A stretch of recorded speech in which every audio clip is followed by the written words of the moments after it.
You ask Tiger to solve. This deals with linear equations with one unknown. The final result is x equals 20. Let's solve it step by step. Group all constants on the right side of the equation. Add 7 to both sides.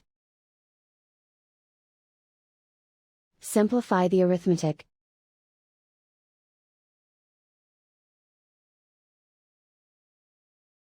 Isolate the x. Multiply both sides by 4. Group like terms.